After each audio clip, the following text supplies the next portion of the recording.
Okay, hello and welcome along again to another thrilling, I'm sure, episode of SQL Undercover podcast. So got myself and Adrian, but when Adrian Aid. Not too bad, thank you. We're back again. A bit quicker this time, not 6 months this time. Yeah, it's better, isn't it? So we keep it going. Yeah, keep it regular. Well, that's the plan anyway. If we can keep the material going, that is. got to keep regular. Yeah, that's the good advice, apparently. It is. So you got a quick bash session for us today, haven't you? Yeah, just a quick one. So I'll tell you what, before you do, I've got something that made me laugh today. I tweeted it on the SQL Undercover Twitter a few weeks ago, but a little picture one of our service desk guys sent through to me about join types. I wish I'd seen this when I was learning joins, and I think I'm going to use this if I ever do a session on joins and things like this. Did you see it, Aid? It was brilliant, yeah, with the beards. Brilliant. The beard. I love that. It's great. I thought I'd just share that one. Yeah, yeah, it's a good one. I think quite a lot of people appreciated that one. I think it went down quite well. It made me laugh, and it got sent over to me. So anyway, that was just a little giggle. So, Aid, over to you then. Indeed. So, share my screen. Okay, so what I was doing the other day was I was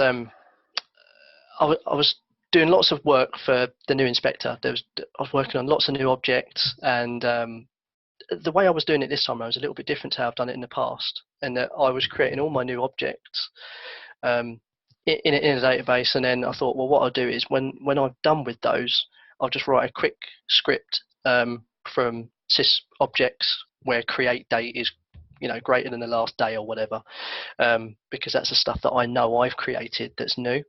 But each time I did it, I was saving a file anyway, so I kept track of it in two different ways. And I also took a database snapshot too, so that I could cross-reference between the snapshot and the actual database.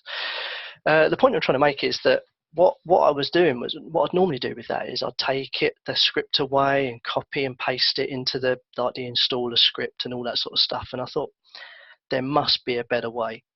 And I know there's a better way, because Management Studio gives you the option to generate scripts. As we all know, go down here, right-click a database, for example, generate scripts. You can do the usual selection that you want, such as, view, store procedures, that sort of thing, next. And then you go to advanced, you've got a bunch of options. That's fine if you want to use generate scripts, but I didn't want generate scripts. What I really wanted to do was come in here and say, right, I created a new table called modules, which I actually did, it's genuine. And what I wanted to do is script it and create it. But I also created check constraints, I created primary key on there, I created indexes on there, and in its standard form, default out of the box, it doesn't give you that stuff. So I had a little poke around. I know there's lots of options in Management Studio. I never poke at them at all. I just install it out of the box and off it goes. And I never ever touch any of the options. So I had a little poke around in options. So if you go to options, don't know why I'm in there already. Let's go back a bit. This is that live demo situation. Tools, options. Here we go. Takes a brave man on live demo. No typing. No. SQL Server Object Explorer, come down to the scripting pane, and what you'll find is a whole series of options in here. And the reason I realised you could do this is because I was playing with one of Sean's scripts actually the other day, and he had a scripter object in the SMO, and in the scripter object there was loads of different options for like check for existence and check constraints, all that sort of stuff. All these sort of options you see here were the options that are in PowerShell too, which is a story for another day, which saved me a lot of time. But for today, I want to use this. So, for example, I want to check for object existence. I no longer have to type that stuff if I don't want to. I can be really lazy. If I want to make sure I want to include permissions that go with that table, maybe I'm going to drop and recreate it. I want to make sure that if I'm going to drop and recreate this thing, it's going to come back the same way it was. I'm not just going to go drop in a table and it's not going to have an index on it or something silly like that, or a procedure and anything like that. It's not going to have the right objects with it. For example, I might have dependencies. I can switch those on too. Let's have a look at, we've got check constraints on there, we've got defaults on there, we can even script a collation if we want to or not. Triggers, I've got those on, statistics, primary keys. So let's just see what this does with the object existence check. And I can do this script, generate script for dependent objects too, because I'm interested in that as well. So if we go back to our modules table, modules is probably not the best option actually because there's a few bits on it, but when I create now, you'll notice that it takes a few seconds because it goes through the business behind the scenes, but it's worth the wait. It's probably the dependencies part actually that's taking the time here. It doesn't normally take quite that long, but I don't normally have the dependencies bit on. Like a good pint of Guinness. Good things come to those that wait, isn't it? Worth the wait. See, now we've got the object existence. So we could put this straight into like an installation script like this quite easily, rather than having to do, because normally what I'd do is I'd have this create table statement, and then I'd have my installation script on over here, and then I'd paste it in, and then I'd have to do a if, there we go, live typing that. There it is at its best. If object ID, and you get the point. It takes time, but you can do that stuff through Management Studio. And for some reason, I didn't realize. The other thing that I found that was really irritating me was every time I scripted out one of these objects, it came with that silly little green header to say I scripted out from Management Studio at this time from this server. I didn't care about that either, because it's another bit of work that I had to do when I was transferring this stuff over. So up here you've got include descriptive headers. Switch that thing off, because otherwise you're going to get one of these things come through that does this. You see that silly little green stuff at the top? No one needs that. Well, maybe some people do need that, but I don't like that stuff. It's just irritating. It's something else I've got to delete out. And I really should have changed that dependency thing. Yeah, you get this. I don't want that, because the problem is if you're scripting more than one object, you get one of them for every single object. It's really frustrating. Really cool thing. Didn't know this thing existed. Really, really cool. Now, one other thing I just want to mention while I'm here actually is, if I can find it, I can't remember where it actually lives, there is also a way of controlling batch separators in here too. And I guarantee I can't find it. No, I can't find it. I found it the other day. It was in here. Edit that bit out. Yeah, that happened. No, there was there was an option in here. I was poking around, and there was one to do with batch separators, which was really handy because I was scripting out a whole bunch of tables. No, it wasn't tables. Yeah, I think they were tables. And I actually didn't want to go in between them. It was a pretty strange situation, because the reason why is because I was making every single one dynamic, so I was wrapping them all in a string. So I didn't actually want the goes in there because I was already putting them in execute SQL statements. So you can script it all without go, and it would just put a go at the end. So I didn't have to go through finding go after every single object.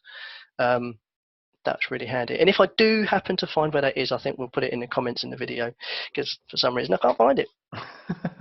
We can always put a little extra snip at the end there, a little add it in. But yeah, that was it. It's a quick, simple little tip, but it could save you a bunch of time, because those options in there are really, really powerful. And like I say, if you're scripting out lots of objects, a really good, really easy way of not missing stuff. Yeah, that's really cool. I like that a lot. It makes it easy, isn't it? You script things out. It's easy to miss things. I mean, yeah. We had an incident, didn't we, a while back where someone scripted out a table. Yeah. They scripted out the table. They dropped the original table. They put their scripted table back, and suddenly performance hit the floor. And I think it gave you a bit of a late night, didn't it? Yeah. I spent a few hours there. What was the issue? He scripted out the table, but had missed the indexes. Yeah. This would solve that. The indexes would have come through, and life would have been good. Yeah, No, that's really cool. It's a shame that in these descriptive headers it doesn't say something along the lines of, beware of your options. You could be missing objects or something to give people a heads up, because that would be quite handy to see. But it would be quite nice if some of those were defaults, to be honest. But they're there. They're all there to be seen. One other quick thing, actually, I noticed earlier, was these as well. You can change the top 1,000. I can change it to 2,000 if I want to. So when you do your top, we go into config posh because we've got a catalog running on here, and you get top 2,000 instead of top 1,000. Loads of different configurable options in there when you go poking around. Not there's 2,000 rows in that table. And why you want top 2,000, I don't know. But at least you can control stuff. But maybe you don't want top 1,000 each time. Maybe you only want top 10 or something. It's all there, to be changed. But the other good options in there are things like the surround names of brackets as well. Where you get the square brackets. I mean, it should be on by default.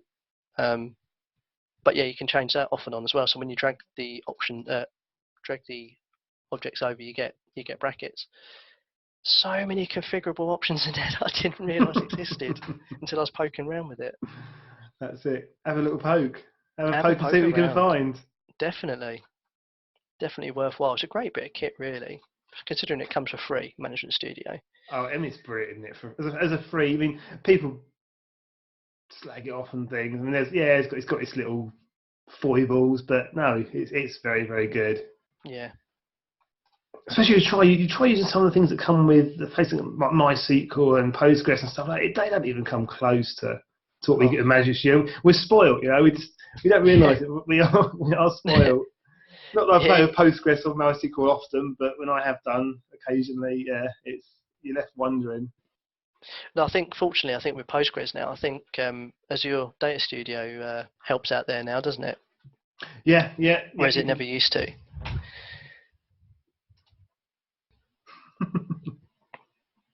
I'll keep my feet firmly planted with SQL Server, I think. Yeah. Yeah, I think that's sensible, mate. I think that's definitely sensible.